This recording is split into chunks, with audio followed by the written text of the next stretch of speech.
जो असेसमेंट हमने पढ़े वो असेसमेंट पर ये जो है PYQs है और ये रियल जो है सवालात है जो एग्जाम में पूछे जा चुके हैं। ये पूरे के पूरे सवालात वही है, एक भी सवालात बाहर से नहीं है, सिर्फ एग्जाम के सवालात ही है जो पूछे गए।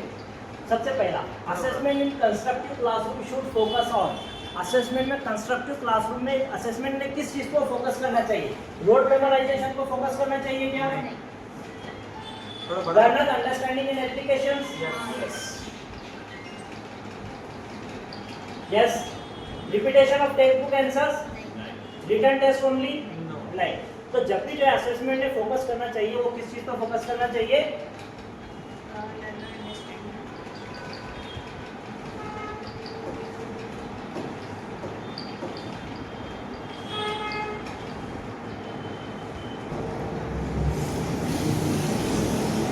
असेसमेंट कैसे होना चाहिए? कंस्ट्रक्टिव क्लासरूम में जो है असेसमेंट में किस चीज़ पर फोकस करना चाहिए? Learners understanding application.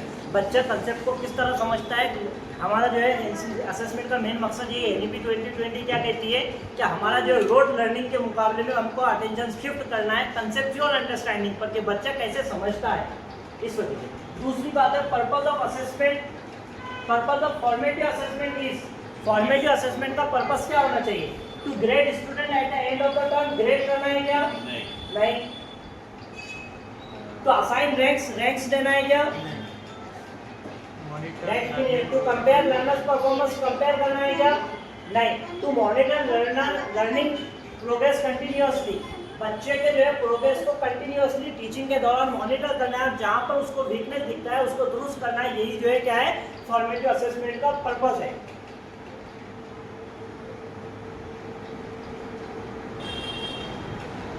Formative assessment का पर्पस क्या है? To monitor learning progress continuously. बच्चों के प्रोग्रेस को कंटिन्यूअसली मॉनिटर करना, यही क्या है इसका मकसद है। Which of the following assessment support learning? Which of the following assessment support learning? इनमें से कौन सा असेसमेंट लर्निंग को सपोर्ट करता है? Competitive ranking, final examination, summative assessment, diagnostic and remedial test. Yes, diagnostic और रेमेडियल टेस्ट जो है हम इस्तेमाल करते हैं बच्चे के जो है खामी का पता लगाने के लिए। और डायग्नोस्टिक रेमेडियल जो है प्री टेस्ट होता है, मतलब बच्चे के टीचिंग शुरू होने से पहले जो टेस्ट होता है वो डायग्नोस्टिक टेस्ट होता है। उसके बाद जो टीचिंग चालू होगी वो रेमेडियल टीचिंग होगी। ठीक है।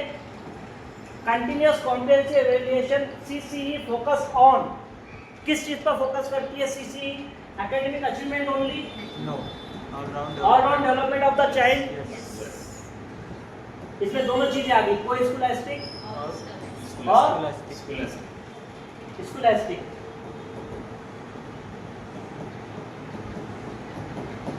Annual examination system, only cognitive growth.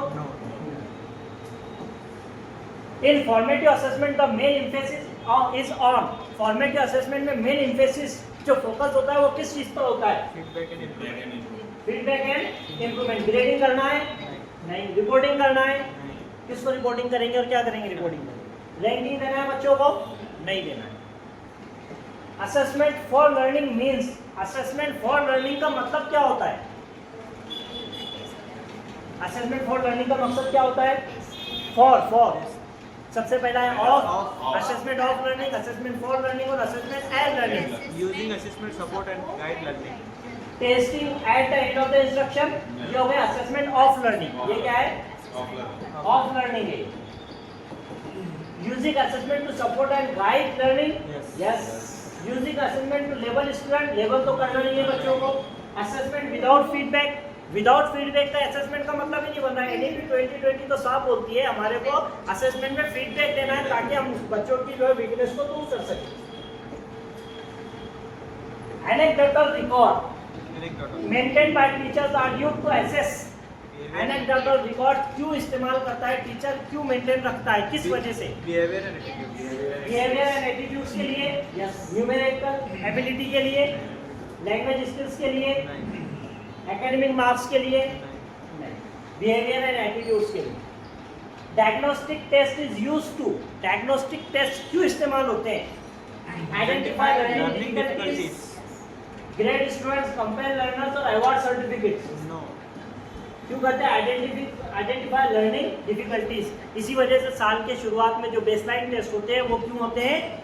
Diagnostic test होते हैं वो असल में, जो लर्निंग डिफिकल्टीज या लर्निंग जो है प्रॉब्लम को जो है ढूंढते हैं। मेन पर्पस ऑफ एवल्यूएशन इन एवल्यूएशन का main purpose teaching learning process में क्या है, क्या मकसद है Identify the strength Evaluation and का weakness of learner. Maintain discipline, identify strength and weakness of learners, yes, prepare report cards, No.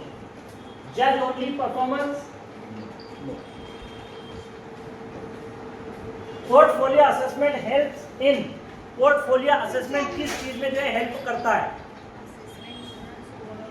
Help them improve. Assigning punishment, compare learners, बच्चों को compare कभी भी नहीं करना है, टेस्टिंग ओनली मेमोरीज, बच्चों की मेमोरीज को भी जो है हमारे को टेस्ट नहीं करना है, assigning students overall progress over time, वक्त वक्त पर बच्चों के जो है प्रोग्रेस को जो है क्या करना है, असेस करना, क्या कहलाता है, पोर्टफोलियो असेसमेंट। इसी से मिलता जुलता रिकॉर्ड है पोर्टफोलियो रिकॉर्ड, बच्चे के जो है फोल्डर फाइल जो है बच्चे के वक्त वक्त के एतबार से जो मुकम्मल रिकॉर्ड और फाइल बनाई जाती है वो क्या कहलाती है, portfolio record. The primary purpose of feedback is to student is, बच्चों को फीडबैक देने का मकसद क्या है, क्यों फीडबैक दिया जाता है, Help them improve learning.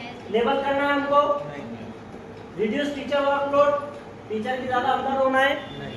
नहीं, कंपेयर करना है बच्चों को दूसरे बच्चों से, नहीं. हेल्प देम इम्प्रूव लर्निंग, बच्चों की क्या करना है, Improve learning. लर्निंग को इम्प्रूव करवाने के लिए क्या करना है, फीडबैक देना है। Which one of the following is a qualitative tool of assessment, qualitative है, कौन सा है, रिटन टेस्ट है, नहीं. चेकलिस्ट है, नहीं. Grading, good,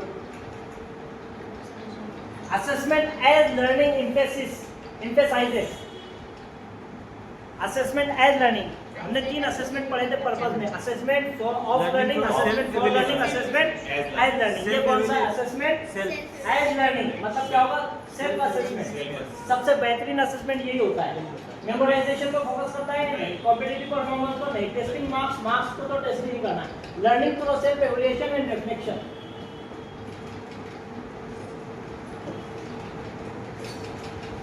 Teacher can utilize.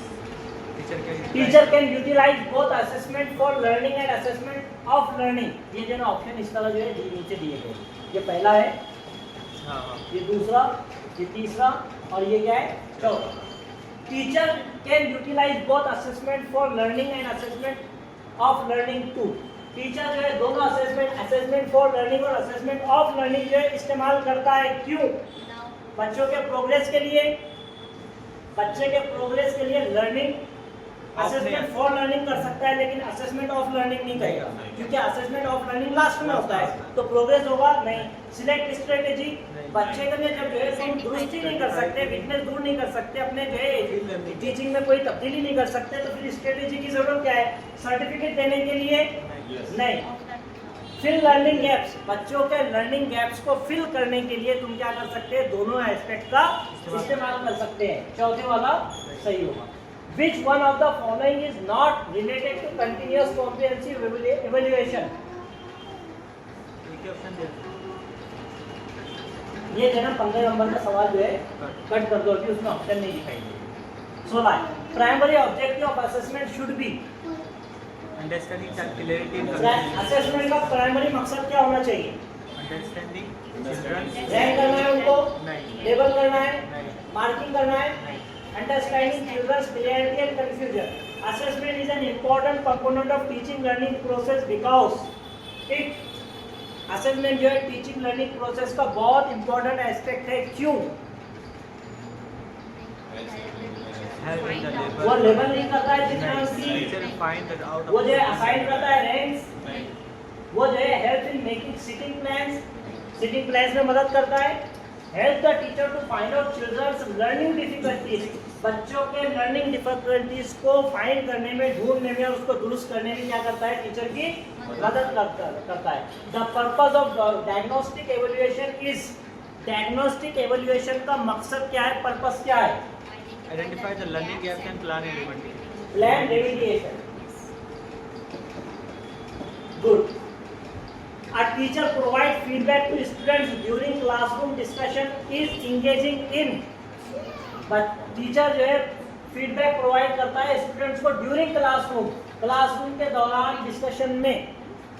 तो किस लिए कौन सी असेसमेंट है? स्टैंडर्डाइज्ड टेस्टिंग है, नॉन रेफरेंस टेस्ट है। नॉन रेफरेंस टेस्ट जो है अभी थोड़ी देर में जो है हम उसको डिस्कस करने वाले हैं। 2 टेस्ट होते हैं, नॉन रेफरेंस टेस्ट और क्राइटेरियन रेफरेंस टेस्ट। वो दोनों को हम जो है डिटेल में समझेंगे। अभी जो है इसको सिर्फ ऑप्शन के तौर पर देखते हैं। समेटिव और फॉर्मेटिव। देखो फीडबैक जिसमें दिया जाता है वो समेटिव हो सकता है क्या? नहीं हो सकता। तो क्या बच रहा है? फॉर्मेटिव।